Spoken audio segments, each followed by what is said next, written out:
मो प्रिया मो आ गोटे पुणी सब्जेक्ट को नहीं मो यूट्यूब चैनल आसी देखु से दिन आम करते जोग आज करवा वियोग ये हूँ गवर्नमेंट स्कूल क्वेश्चन पाठ 12 पंचम श्रेणी आपन चाहिए भी देखिकी बही देखिकी देखिपारे।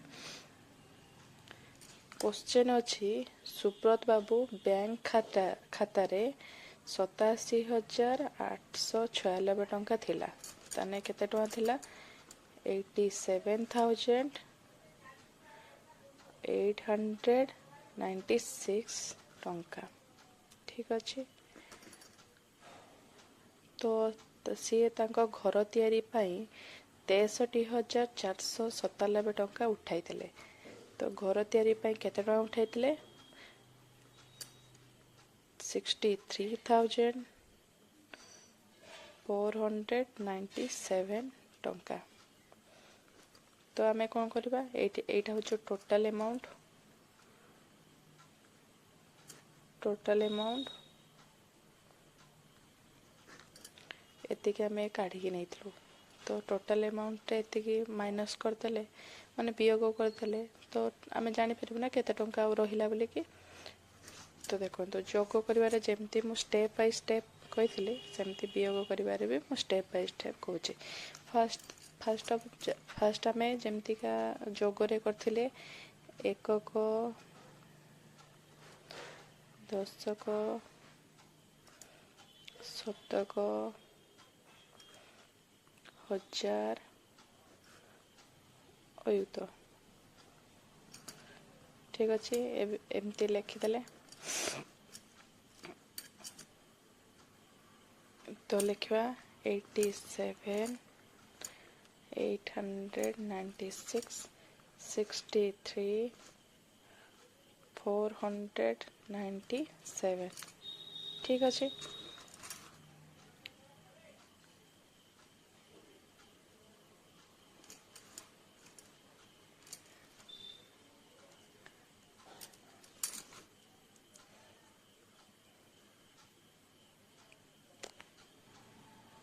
आम एमती भी चाहिए वियोग करें ना स्टेप बाय स्टेप भी कर। फास्ट स्टेप रे कौन करूँ फास्ट स्टेप रे आगे एकक घरे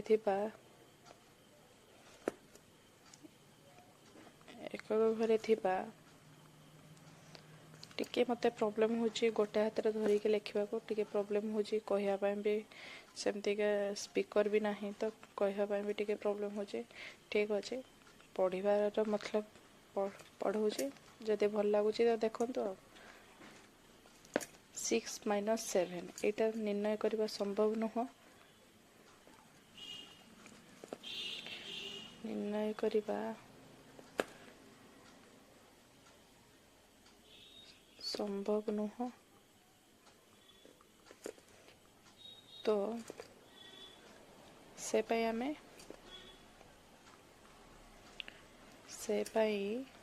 आमे दशक घरू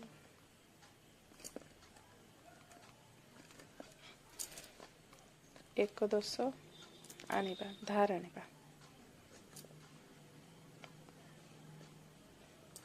एक दश धार आनिबा तो आमर एक दश यूँ धार ना केते हम ये 16 रो 7 गला केते हम 9 ना 7 7 14 8 9 16। ठीक अच्छे ताने ये केते रहइबो बे 8 एक दश नि ताने 8। सेकंड स्टेप लेखा सेकंड स्टेप दशक घरे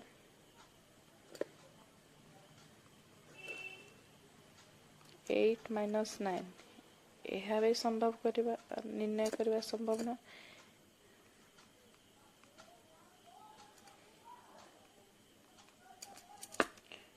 निर्णय करवा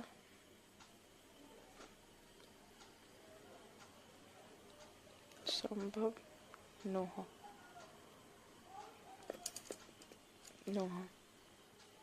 तो कौन करिया सेमती सेम प्रोसीजर शतक घरू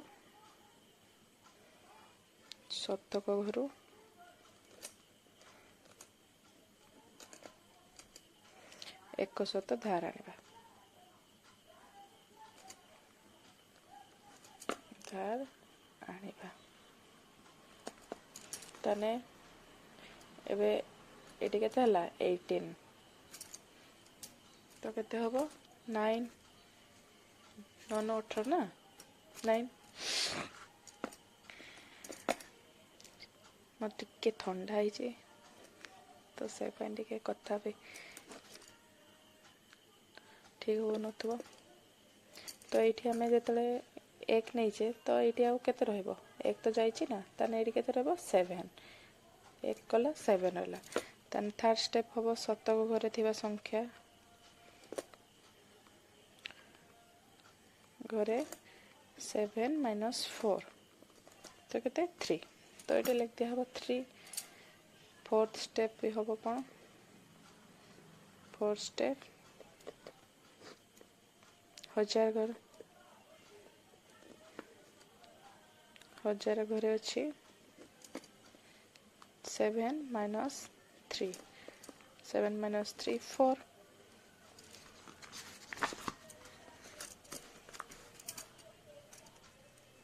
ତାପରେ ଫିଫ୍ଥ ଷ୍ଟେପ୍ କ'ଣ ହେବ,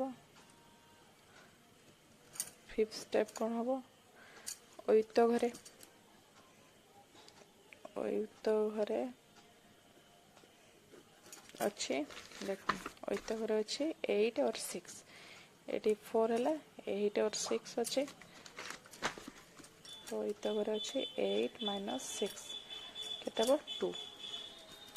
ଠିକ୍ ଅଛି, ତାହେଲେ ଏଇଟା ଆମେ ଲେଖିଦେଲେ 2। ତାହେଲେ ଆନ୍ସର୍ କ'ଣ ହେବ,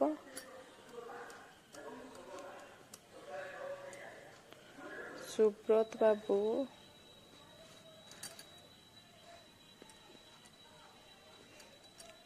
ବାବୁଙ୍କ ପାଖରେ ଆଉ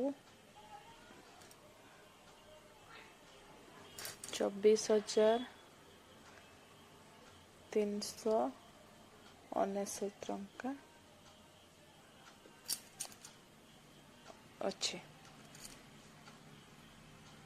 ଠିକ୍ ଅଛି, ଯଦି ଆପଣ ଭଲ କି ବୁଝି ଯାଉଛନ୍ତି ତ ଆପଣ କମେଣ୍ଟ ସେକ୍ସନରେ ବି ମୋତେ କହିବେ ଯେ ମୁଁ କେଉଁ ସବଜେକ୍ଟଟା ଆପଣଙ୍କ ପାଇଁ ଆଣିବି ଆଉ କେଉଁ ସବଜେକ୍ଟଟା କରିବି। ମୋର ପଢ଼େଇବାର ମତଲବ ଏଇଆ ଯେ ମୁଁ ୟୁଟ୍ୟୁବରେ ବହୁତ ଟାଇମ୍ ସର୍ଚ୍ଚ କଲି ଯେ ଦେଖିଲି କ'ଣ କରିବି କେମିତି ଗୋଟେ ୟୁଟ୍ୟୁବ୍ ଚ୍ୟାନେଲରେ କ'ଣ କରିବି। ତ ମୁଁ ଦେଖିଲି ଯେ ଗଭର୍ଣ୍ଣମେଣ୍ଟ ସ୍କୁଲରେ ବହିକୁ କେହି ବି ଟ୍ୟୁଟୋରିଆଲ ଛାଡ଼ୁନାହାନ୍ତି, କେହି ବି ନା, ଗୋଟେ ଦୁଇଟା ଅଛି ତ ଆଉ କେହି ନା, କିନ୍ତୁ ସବୁ ପ୍ରାଇଭେଟ୍ ସେକ୍ଟରରେ ମାନେ ଇଂଲିଶ ମିଡ଼ିୟମ୍ ସ୍କୁଲର ସବଜେକ୍ଟକୁ ସେଇଗୁଡ଼ା ବି ଛାଡ଼ୁଛନ୍ତି, କିନ୍ତୁ ଗଭର୍ଣ୍ଣମେଣ୍ଟ ସ୍କୁଲରେ ବହିକୁ କେହି ବି ଛାଡ଼ୁନାହାନ୍ତି। ଜଣେ କି 2 ଜଣ ଅଛନ୍ତି ସେମାନେ ପଢ଼ଉଛନ୍ତି, ନହେଲେ ଆଉ ପ୍ରାୟତଃ କେହି ଛାଡ଼ୁନାହାନ୍ତି। ତ ମୁଁ ଭାବିଲି ଯେ ଆଟଲିଷ୍ଟ ଗୋଟେ ଷ୍ଟେପ୍ରେ ମୁଁ ଯଦି କେଉଁ ବି ପିଲା ଟ୍ୟୁସନ୍ ପାଇଁ ତାଙ୍କର ଫେସିଲିଟି ପାଉନାହାନ୍ତି ତ ଆଇଦର ମୋତେ ସବସ୍କ୍ରାଇବ୍ କରିବା କିଛି ଆବଶ୍ୟକତା ନାହିଁ, କିନ୍ତୁ ଆଟଲିଷ୍ଟ ମୋ ପାଇଁ ପଢ଼ିକି ଯଦି ମୋ ପାଖରୁ ପଢ଼ିକି ଜଣେ ଭଲ ମଣିଷ ହେଇପାରୁଛି, ତାର ଟିକେ ବି ହେଲ୍ପ ହେଇପାରୁଛି ତ ମୋ ପାଇଁ ବହୁତ ବହୁତ ବହୁତ ବେଶୀ। ତ ଆପଣଙ୍କୁ ଯଦି ଭଲ ଲାଗିଛି ତାହେଲେ ଆପଣ କମେଣ୍ଟ ସେକ୍ସନରେ ମୋତେ ଜଣାନ୍ତୁ ଯେ କେଉଁ ସବଜେକ୍ଟଟା ମୁଁ ଆପଣଙ୍କ ପାଇଁ ପଢ଼େଇବି।